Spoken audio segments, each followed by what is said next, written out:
Bozordagi savdosi eng chaqqon video registratorlardan bittasi bu Lenovo video registratori, ayniqsa seriya korobkaligi bo'ladi. Bu seriya korobkaligi bozorda eng ko'p sotiladigan video registrator hisoblanadi. Hozir sizlarga Autek brendiga tegishli M1 video registrator bilan bir-biridan qanchalik farqi borligini hozirga ko'rsatib beramiz. Hozirga buni ochib, ichida nimalar chiqishini ko'rsatamiz. Videoni oxirigacha ko'rsanglar, oxirida test qilib ham ko'rsatib beramiz.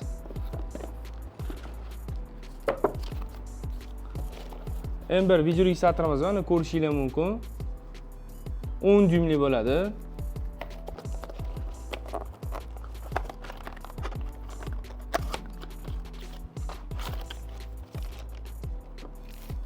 İçidan pitanasi chiqadi, primo qo'yiladigan pitanasi chiqadi va buni zaryadkasi Type-C bo'ladi, ya'ni yangi pokoleniya bo'ladi bu. Orqasi ham Full HD kачествоda oladigan bo'ladi. Mana kamerasi, yaxshi kamera qo'yilgan bo'ladi, Full HD, yangi formatdagi. Hozirga seriya korobkasini ochib beramiz.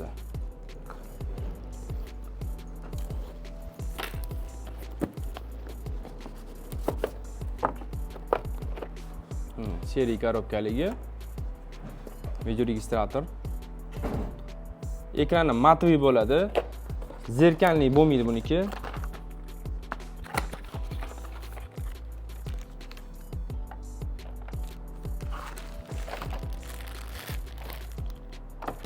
Bundan bunaqa pitanasi chiqadi. Mana pitanasi chiqadi. Перекрутилga va orqa kamerasi HD formatda bo'ladi mana. HD formatda bo'ladi. Bularning ko'rinishidan bundoq qarashingizda bir xil, lekin ikkalasida katta razницasi bor. Ya'ni buni ekrani mamlaki stiklanniy bo'ladi, ya'ni oddiy Broadway qilib ishlatsanglar ham bo'ladi, bunda matviy bo'ladi.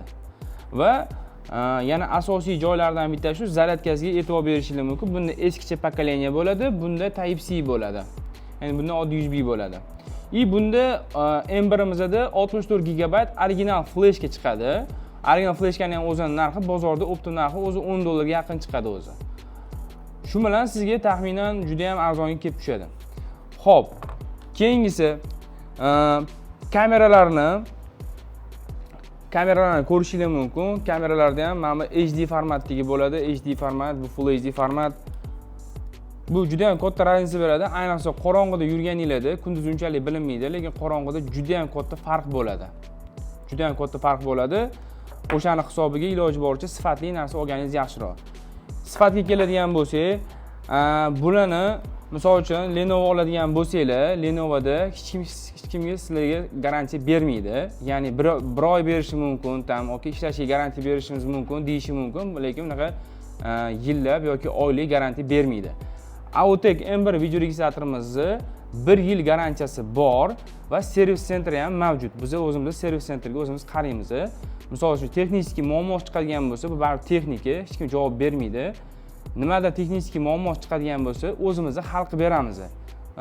Unga bor yo'ga boring deb bunaqa o'g'ri qilmaymiz. Shuni kelasiz, ishingizni hal qilib beramiz va shu texnik muammosi bo'lsa, hal qilib beramiz. Videoni davomini ko'rsanglar, biz hozir nashno videosini sizlar bilan test qilamiz. Hozir mana ko'rishingiz mumkin.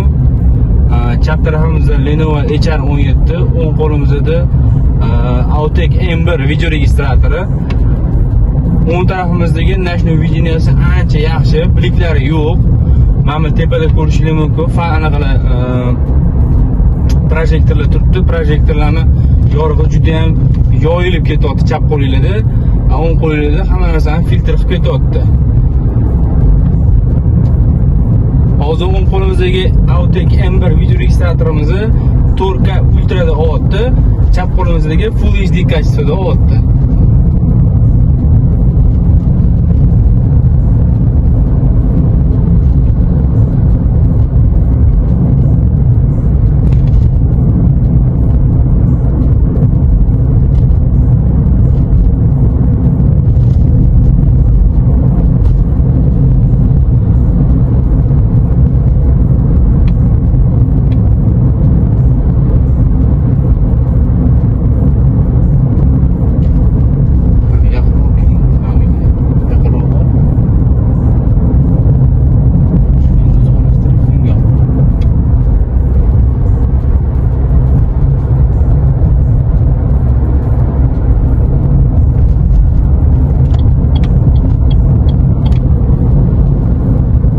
Videoni ko'rdinglar, videoda ko'rishingiz mumkin. Ikkala video registratorda qanchalik farq bo'lganini.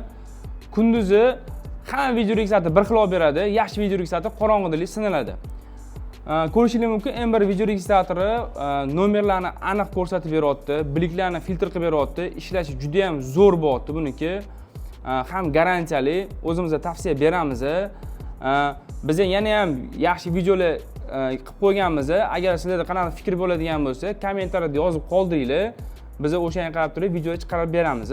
Bizani yo'qotib qo'ymaslik uchun bizga podpisasiya bosib qo'yish kerak, like bosib qo'yish kerak. Keyingi videolarda undan ham yaxshiroq videolar chiqarishga harakat qilamiz.